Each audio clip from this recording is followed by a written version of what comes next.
Hey everyone, I'm Joe. Today it's time for me to do the Hopeful Booktuber Tag. This tag was originally created by Raya, known as the Bookfinch on Booktube, who also happened to tag me for this as well. I will link Raya's channel in the description box below. Raya is a friend, somebody I've met in person. They are a really nice, funny person, and I would recommend checking their channel out. So the idea of this tag is to talk about being hopeful or optimistic in a word, and there are four questions or prompts to talk about, and this works on a very obvious level, which the first question addresses, and I will have to be reading these off, so I will have to be looking down briefly to read them. Question 1. Hope means different things to different people. How would you define hope? Now for this is what makes me smile about this tag, and why when Raya tagged me this, I happen to smile as well, because I mention every few months, frankly, at this point, that in some regard that I'm an optimist by nature. Now this is a well-known thing, if you watch my channel for any length of time, because it's something that I consider to be a significant aspect of my personality and how I come across to people by my optimism. And I think it defines me and also helps me sort of living the world, as it were. Now, by optimism, I'm thinking of an interesting point that I'm going to make next, which will make people think for a second, and that is, I am an atheist. I do not believe in a God. I do not disbelieve in a God either. If somebody finds solace or comfort in believing in some form of deity, then so be it. That is all for the good for you. I do not. What I do believe in, though, that gives me a certain amount of comfort and solace, is I believe in people, or I believe in humanity. People and the human species, Homo sapiens, we are the best thing that has ever happened to this planet. We are also the worst thing that has ever happened to this planet. We are capable of the greatest good and the greatest evil. I mean, if you just look at our planet at the moment, there are some brilliant activities going on in the world that's helping improve our planet for the betterment of everybody involved. There are also a lot of extremely selfish, extremely rich individuals, governments. I mean, I am English. The UK government is currently doing things to benefit itself, for example, which is not a good thing, and it's very negative. However, I find finding hope to be that path between thinking of the bad things on one side and the good things on the other, and trying to think, how do you improve your situation and the situation of others around you and cause the least amount of damage, so to speak. How do you improve the world or improve your place in it without actually destroying the world for everybody else around you? It's a balancing act. Most of life is a balancing act, and finding that aspect of hope where you think, well, the world feels like it's on fire at the moment for various reasons. We're still in a pandemic. Multiple governments like the UK, American and others are blatantly incompetent and heavily corrupt, and democracy is literally in decline globally at the moment, which is concerning especially people in the Western world. Yet there is still hope. There's still things to think, right, that is a positive. We can still do better. We can improve on a personal level, and we can improve as a society, on a societal level, and that's, to me, is hope. That's optimism. And I mean, it's probably fairly easy for me to say, because I don't have to try to be optimistic. It's literally built in me. I mean, I just wake up and I'm already thinking of things going well, and they usually do for me, because I'm that almost extremely optimistic, frankly. But I do believe that there is generally the positive outweighs the bad. Sometimes getting to that point is difficult, however, and it's always a challenge.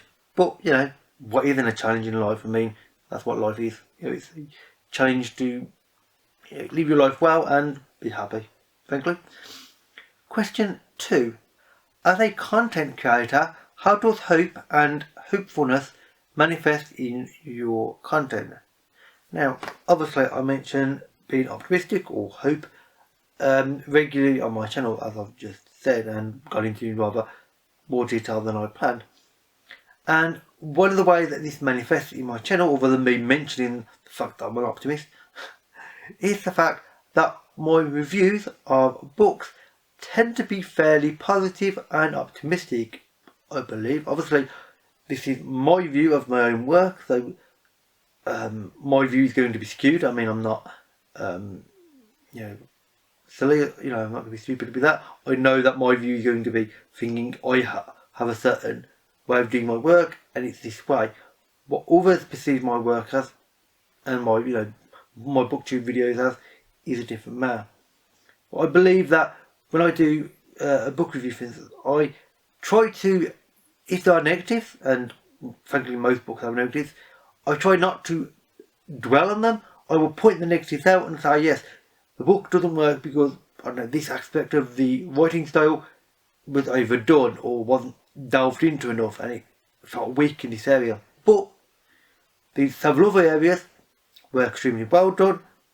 The intent of the author, and you could tell what the author was trying to do. So yes, there's definitely negatives there, and you can't deny that there are negatives or downsides to the books, or weak sides, however you want to think of it.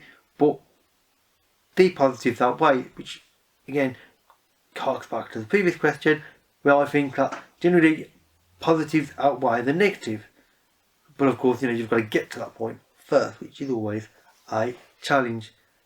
And for the record, I have now done 3 videos. This is the 3rd, all created by Raya, which actually relate to optimism or hope. So this is a rather appropriate video to do. The 3rd question is there a book genre you most associate with hopeful narratives? If yes, why is that? Now, an obvious subgenre of science fiction would be Hoopunk. I mean, hope is literally in its name. However, I think that might be a bit too obvious. However, there's a second choice that also I'm not going to choose because that might also be too obvious, and that is Solarpunk. Basically a subgenre of science fiction where the focus is on renewable resources and living in harmony with the natural world as far as we can go, considering needs of society and that sort of thing. Solarpunk, again, is too obvious. So the choice that I'm going to have is space opera. Now, it might seem an obvious one because I really like space operas, so you might think, well, but space opera, by the definition, space opera, I've got a large cast of characters in normally a large, sort of world or universe or galaxy, whatever it may be, defining struggle. Some sort of big evil event happening or nasty event, and this diverse set of characters who often don't all really know each other at all will end up doing their individual parts. They'll end up sort of bumping into each other, intertwining multiple times and crossing paths, and eventually the big bad nasty person, the big bad guy, will be defeated. And you might think, well, yes, there's hope in the big bad guy or the big evil event, the end of the universe or whatever, would be the obvious hope, and it is. But that's actually not what I'm thinking of when I'm choosing space opera, because to me, space opera also has the hope of space opera universes. At least a lot of the ones I've read, not all of them, often have advanced technology, where humanity has expanded to the stars and multiple worlds, normally fairly positively, and we've got to a point where resources are not quite as crucially limited, because we can get them from multiple worlds, from asteroids, comets, and such as, and so now we're a little bit freer with our resources. Therefore, money is not often such a critical thing. Of course, it's still important in some worlds, but not as critical. And it's that sense of the world, we've carried some of our problems with us from Earth out into an expanding universe.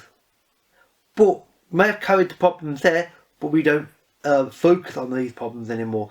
The problems of, certain rich individuals owning what seems like everything, for instance, which is the problem we have on Earth now, that's not really an issue anymore, because yes, there is still rich people that own a lot, but when the resources are so extremely high in quantity, what does that really matter? It doesn't mean anything, it becomes meaningless. So these rich people actually aren't rich anymore, they just happen to own stuff. It's not, they don't get power through their resources. They just get a sense of, I own a lot of stuff, but I don't get the power through it. And there's hope and optimism through that in space opera a lot. And I think it works well, space opera does, because medical technology in space opera normally more advanced than obviously anything we've got today, of course, science fiction. So, we've got advanced medical and biomechanical and genetic manipulations, that sort of thing, in the books often. And that's a positive. It's a way of thinking, like, at the moment, disease and illness is an issue, but in the future, hopefully, if we had a few more resources, then it might not be. And this is something that I like to think. I think it's quite a cheerful thing, and a positive one. So finally, the fourth and final question or prompt is: recommend 3 books or stories with themes of hope and resistance. Bonus points if they're new releases. So for this, I am going to choose 2 books that are fairly obvious because I've actually mentioned them. Indeed, the subgenre is literally in their name, and that is 2 books in fact, because they go together rather well. Solarpunk Winters and Solarpunk Summers, Glass and Gardens. Both of these are edited by Sarena Ulibarri. I read one last year, one earlier this year, and I greatly like both of them. And they are, as is literally in the title of the book, Solarpunk. So focus on renewable resources and living in harmony, or as much as we're able, with the world around us. And both of these contain short stories. Some of them work well and are well written and I really enjoyed. Some of them I just didn't get and I didn't particularly enjoy. That is the process of reading a short story, and that always happens.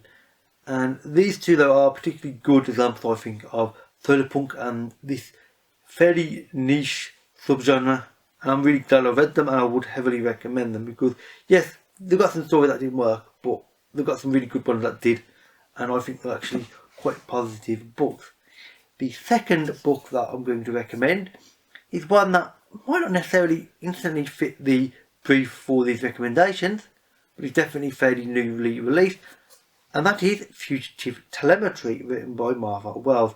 This is the second novel in the Murderbot series, or the 6th overall entry in the Murderbot series, and this might not at first appear as very hopeful, because it's about a security android who calls itself Murderbot, and all Murderbot wants to do is, rather than doing what it's programmed to do by design, which is basically generally kill humans on the orders of other humans, doesn't really like doing it. It's good at it, but it doesn't like doing it.